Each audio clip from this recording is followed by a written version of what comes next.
ikatlong linggo ng Adbyento, kung papansinin ninyo ang mga Adventist sa simbahan ay sinindihan na.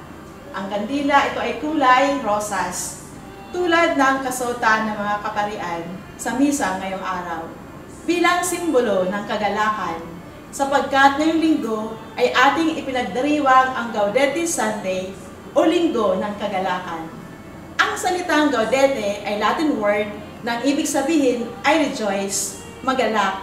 Sa ating narinig na mabuting balita ay inaanyayahan tayo ni Juan Bautista maghanda, sapagkat darating ang magiging ilaw ng sanlibutan. Ito'y walang iba kundi ang Panginoong Hesus, ang ating manunubos. Sa gitna ng ating malalim na panalangin, pagbabalik loob sa Diyos, at mahigpit na pagbabantay sa pagdating ng Panginoon, the third Sunday of Advent reminds us to be joyful.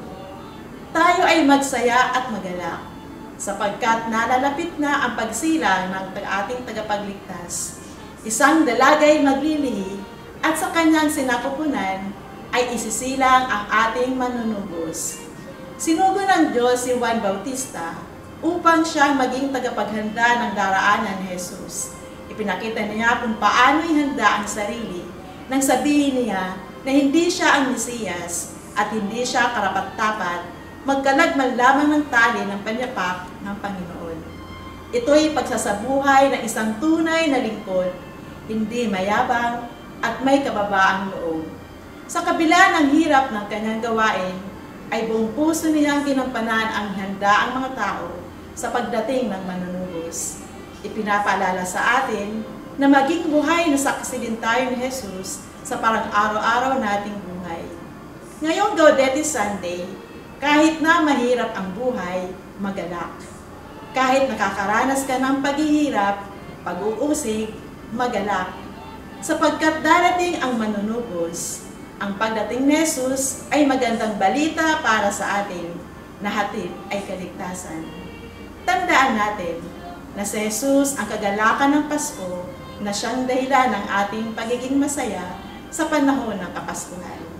Huwag natin siyang isang tabi sa araw ng Kapaskuhan at palitan siya ng mga makamundong kasiyahan.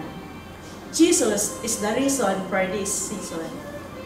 Ngayong Gaudete Sunday, inihikayat tayong pagnilayan kung ano nga ba ang tunay na pagpapaligaya sa atin sa Pasko.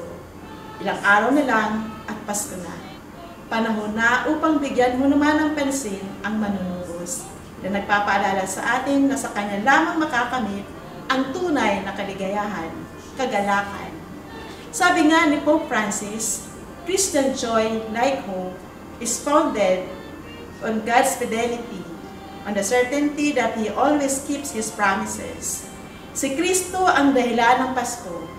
Maghanda ng may buong galak. Happy Gaudete Sunday!